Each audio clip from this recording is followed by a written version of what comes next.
House is a legendary hotel right here in Boston. It's where Charles Dickens first recited A Christmas Carol. It's where John F. Kennedy held his bachelor party, and it's also the birthplace of the one and only Boston cream pie. I can't compete with JFK. It's hard. Actually, the Boston cream pie comes close. It really does, and it is kind of Boston's pride. You have that sponge layer with the pastry cream right in the middle. Of course, it's all covered with a beautiful chocolate ganache glaze. All right, so let's start with the pastry cream. Okay. So I have here 6 egg yolks. And actually, I've put this right over a towel. This is a nice damp towel, just rolled it up, put it in a ring, and this is going to hold the bowl when I go later on to whisk a little dairy A in nest here. for your eggs. Exactly. Now we're gonna add a ½ cup of granulated sugar and a pinch of salt. A little bit of salt goes a long way, but it really helps to balance flavors. And we're gonna go ahead and whisk this until it's nice and smooth. All right, so now it's time to add the thickener. Now we're using flour. This is a reliable thickener. It's going to hold its shape. It's going to really help that pastry cream get nice and thick. So this is a ¼ cup of all-purpose flour, and we'll whisk this as well. We're using flour to thicken our pastry cream rather than cornstarch because flour is a more stable thickening agent. Here's why. The starch molecules in both the flour and the cornstarch absorb water when heated and eventually burst, creating a thickening network of amylose molecules. The trick here is the egg yolks in the custard also contain an enzyme, but it's called amylase, and that breaks down the amylose. If too much breakdown happens, the custard will never set. And since cornstarch is pure starch, flour is a safer bet because in addition to starch, it also contains some protein and a small amount of fat, which helps prevent the egg enzymes from breaking down the starch. And that's why flour is the best thickening agent for this pastry cream. So let's move on over to our dairy. I've got 2 cups of half and half here, nice and rich. Brought it up to a simmer over medium heat. We're gonna take a ½ cup of this and we're gonna use this to temper those egg yolks, because what we want to do is bring up the temperature of the egg yolks so that they don't scramble. So now all this can go right back into that pot. Now I'm going to put it back over medium heat, and we're going to cook this just for about a minute. It's going to start to thicken very quickly, and I do want to keep whisking it. All right, so this is just starting to get some body, thicken up just a little bit. So I'm going to turn the heat down to medium-low, and I'm going to whisk this for about 8 minutes. And what we want is a lot of that moisture to evaporate, and we want to activate the flour.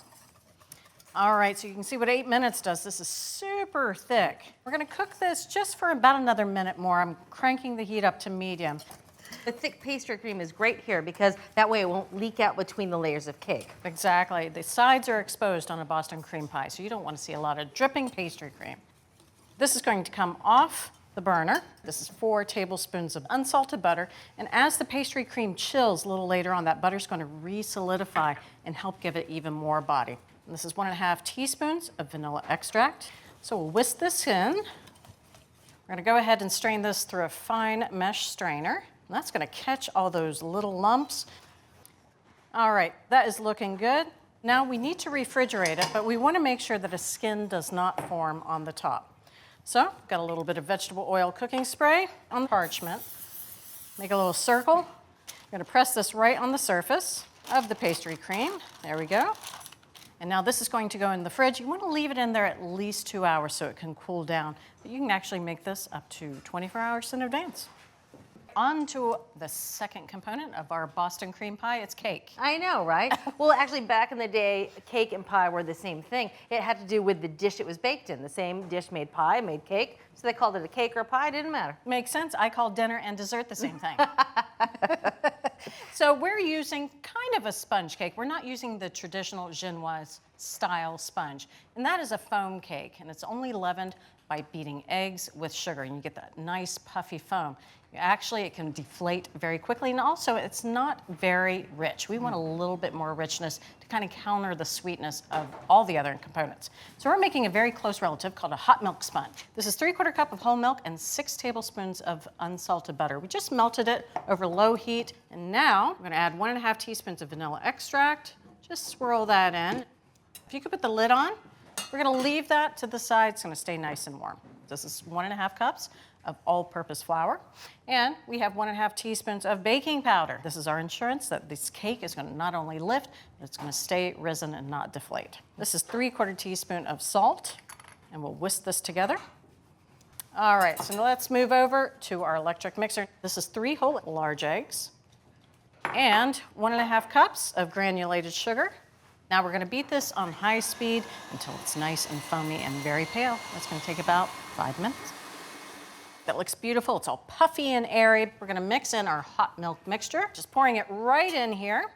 Oh, that vanilla. You can smell it again as it's getting mixed into that batter.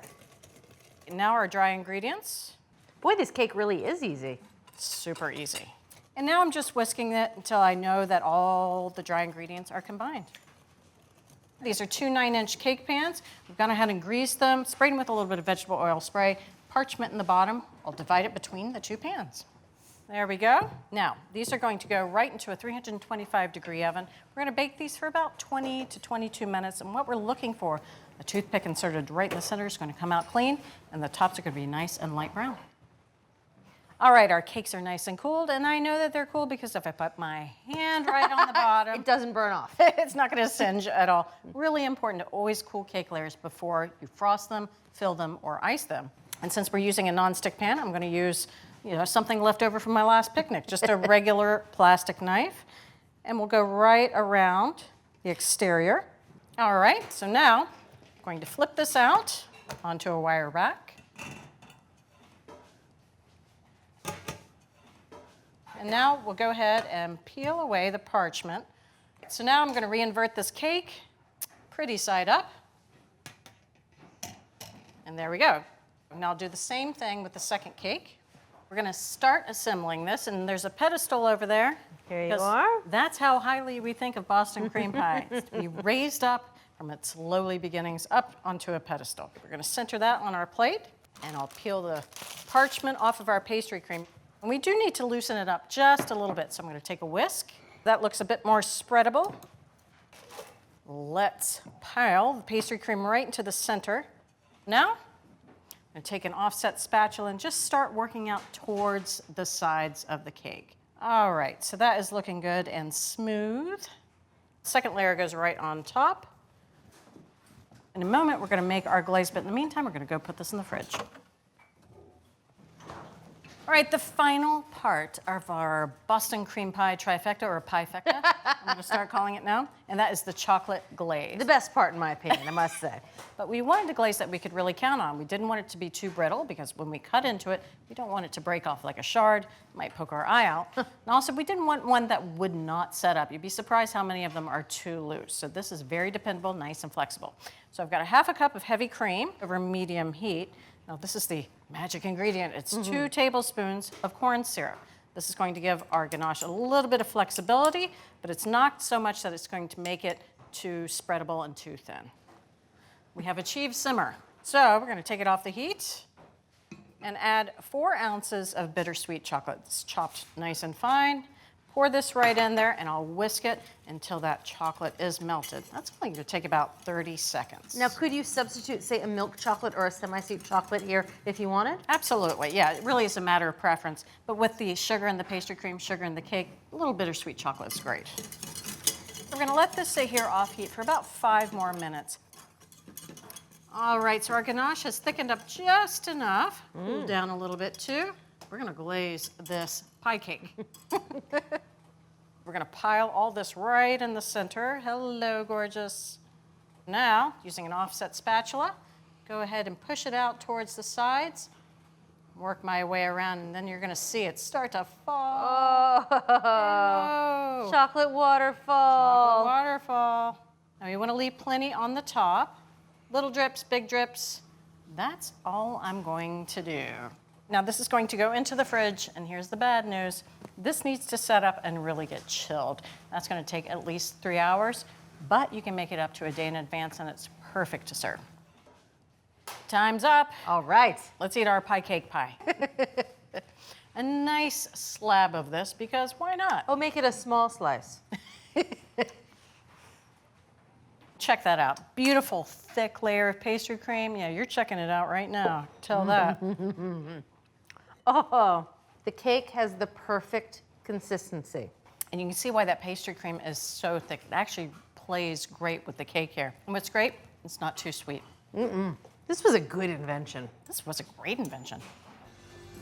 So to make a famous and foolproof Boston cream pie at home, Start by making a pastry cream with half and half and a little flour. Then spread the cream between 2 layers of hot milk sponge cake and finish with a glossy chocolate glaze. And there you have it. From our test kitchen to your kitchen, the ultimate recipe for Boston cream pie. Thanks for watching America's Test Kitchen. What'd you think? Well, leave a comment and let us know which recipes you're excited to make, or you can just say hello. You can find links to today's recipes and reviews in the video description. And don't forget to subscribe to our channel. See you later. I'll see you later.